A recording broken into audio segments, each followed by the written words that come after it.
One takeaway I can take from our conversation today is redefining obstacles as learning opportunities. I'm sure CBN sir and Chiranjeevi sir, meeru you'll agree with me that life lo manam enno challenges edurkuntam. Eppudaithe aa challenges nunchi manam positive learnings teeskuntamo, there is a scope for growth and there is a scope for learning more. So that enthusiasm, that ambition, so ఎప్పుడైతే ఆ takeaways నిజంగా pure from heart ఉంటాయో you can excel more in life. I think that's one takeaway that I have got from your conversation sir. Sir my next question is to you sir. So మనకు జనరల్గా పొద్దున్న లేచినప్పటి నుంచి night పడుకునే లోపల we have so many thoughts, positive and negative. కానీ one thought is enough to generate one task. So one thought నుంచి ఒక యాక్టివిటీ అన్నా టాస్క్ అన్నా ఉంటుంది. ఆ one activity are task if you follow it for 21 days it becomes a habit and that is called habit formation. So I want to know from you, do you have any thoughts that have transformed in to habits and if you do, how is it useful in your life? ఇక్కడ మనం అందరం కూడా తెలిసి కానీ తెలియకుండా కానీ కొన్ని leadership qualities buildup చేసుకుంటాం. ఇప్పుడే చిరంజీవి గారు చెప్పారు, ఆయన లైఫ్లో ఒక యాంబిషన్, అది ఒక సంకల్పం. ఆ సంకల్పమే నేను నటుడు కావాలి అనే సంకల్పం ఆయన మైండ్లో పడింది. అక్కడి నుంచి ఆయన జీవితంలో ఒక పాజిటివ్ మైండ్ సెట్ డెవలప్ చేసుకున్నాడు. ఎన్ని సవాళ్ళు వచ్చినా ఆయన గోల్ ఈ సెట్, ఆ గోల్ రీచ్ అయ్యే వరకు నిరంతరం పనిచేశాడు. ఒక మాటలో చెప్పాలంటే ఎన్టీఆర్ రామారావు గారు ఉన్నంత వరకు ఈయన ఒక స్థాయిలోకి వచ్చారు. ఎప్పుడైతే సినిమాలో నుంచి ఆయన రాజకీయాల్లోకి వచ్చారో ఈయన అక్కడి నుంచి ఆకాశం ఎత్తి ఎదిగే పరిస్థితికి వచ్చారు. అంటే దానికి కారణం ఏంటంటే ఒక మహానటుడు ఉన్నాడు, అప్పుడే నటుడుగా ఉన్నాడు. ఎన్టీ రామారావు గారు లేనప్పుడు చిరంజీవి గారి ఎవరి హీరోగా మహానటుడుగా తయారయ్యారంటే అది ఒక అవకాశం. ఇప్పుడు నేను కూడా ఉన్నాను. నేను రాజకీయ నాయకుడు కావాలనుకున్నాను. నేను యూనివర్సిటీ చదువుకుంటున్నాను. చదువుకున్నప్పుడు చాలా ఆలోచనలు వచ్చాయి, ఏం చేయాలి అనుకుని. చాలామంది నాకు సజెస్ట్ చేశారు, బాగా చదివితే ఐఏఎస్ అవుతామని. నేను అనుకున్నాను ఐఏఎస్ అయితే 10 మందిలో నేను ఒకడిని చెప్పి. మా వైస్ ఛాన్సలర్ పిలిచి లెక్చరర్ పోస్ట్ ఇస్తాను, జాయిన్ అవుతారా అన్నాడు. I said no. ఏంటి కారణం అన్నా, నేను ఎమ్మెల్యేగా పోటీ చేస్తున్నాను, ఎమ్మెల్యేగా అవుతాను, తర్వాత వచ్చి మిమ్మల్ని కలుస్తానన్నా. అంత నమ్మకం ఉందా అన్నాడు. తప్పకుండా గెలుస్తానని చెప్పి వెళ్ళాను. అంటే ఒక నమ్మకం, ఒక సంకల్పం. నేను ఎమ్మెల్యే అయ్యాను ఫస్ట్ టైం. నేను మంత్రి కావాలనుకున్నాను. మంత్రి కావాలనుకుంటే చెన్నారెడ్డి గారు మాకు ముఖ్యమంత్రి. అప్పుడు చెన్నారెడ్డి తిరిగిపోయి నాకు మంత్రి పదవి ఇవ్వమని మా వాళ్ళందరూ అడిగారు. నన్ను చూసి పైకి కిందికి చూశాడు. ఎందుకంటే చెన్నారెడ్డి గారు ఎప్పుడు కూడా చాలా స్ట్రాంగ్గా ఉండేవాడు. పైకి కిందికి చూసి, నిన్నటి వరకు యూనివర్సిటీలో ఉన్న స్టూడెంట్గా ఇప్పుడే గెలిచి వచ్చావు, అప్పుడే నువ్వు మంత్రి అయిపోవాలనుకుంటున్నావు, ఇది ఎక్కడ న్యాయం అని చెప్పి కొంచెం ఇచ్చేసాడు. నేను అన్నా, నాకు మెరిట్ ఉంటే ఇవ్వండి, నేను ఎంఏ చదువుకున్నాను, పిహెచ్డి కూడా చేస్తూ వచ్చారు ఇక్కడికి, మెరిట్ ఉంటే ఇవ్వండి అని చెప్పేసి ఛాలెంజ్ చేసి వచ్చాను. 2 yearsలో మంత్రి అయ్యాను.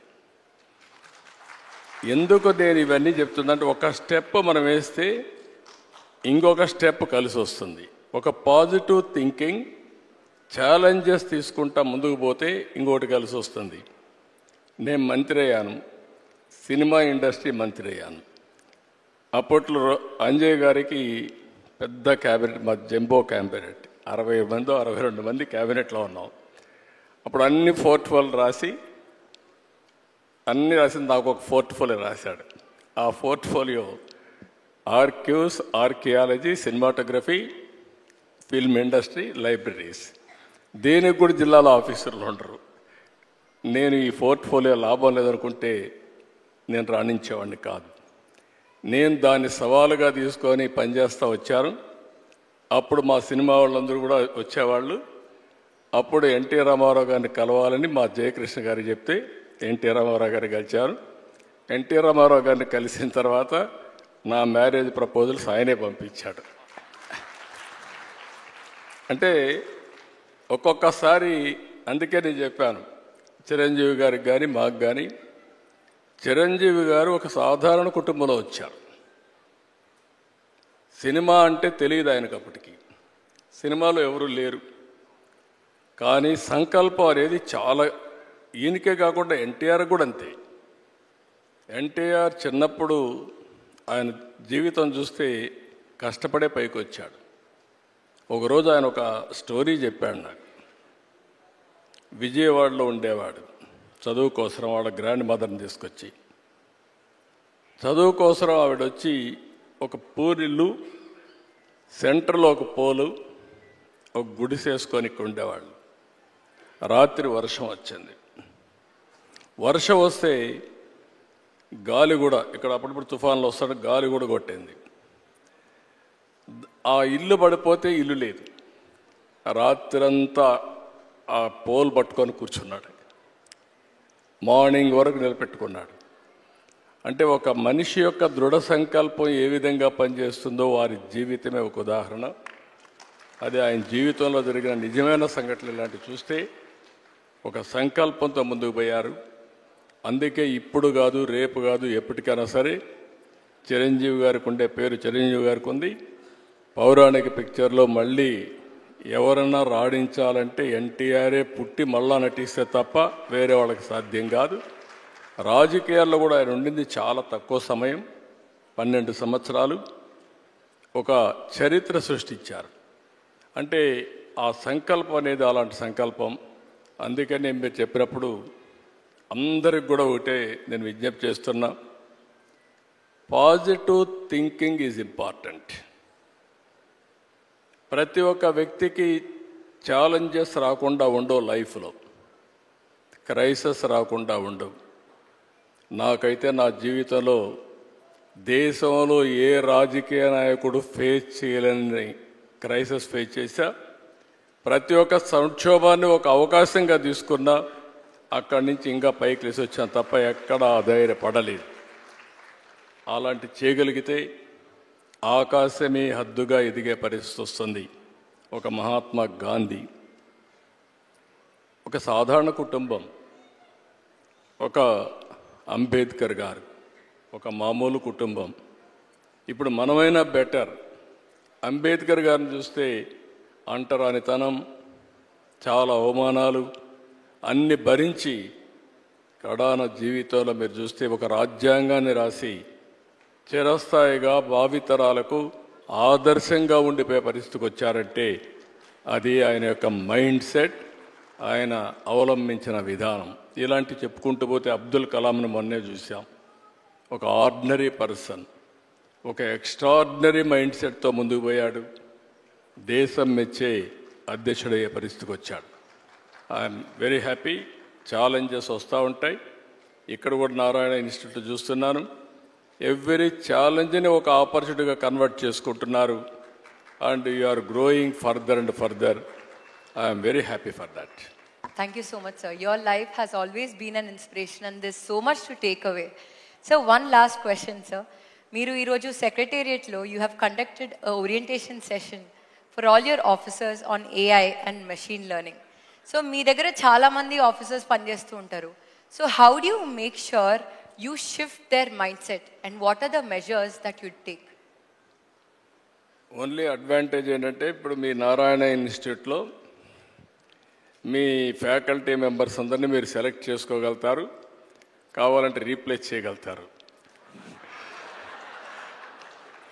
నేను గవర్నమెంట్లో వాళ్ళందరినీ మార్చలేను కానీ ప్లేస్ మార్చగలుగుతాను అట్ బెస్ట్. అంటే ఈ కుర్చీ నుంచి ఇంకొక కుర్చీ, ఇంకొక కుర్చీ నుంచి ఇంకొక కుర్చీ. But same officers. 95లో నేను సీఎం అయ్యాను.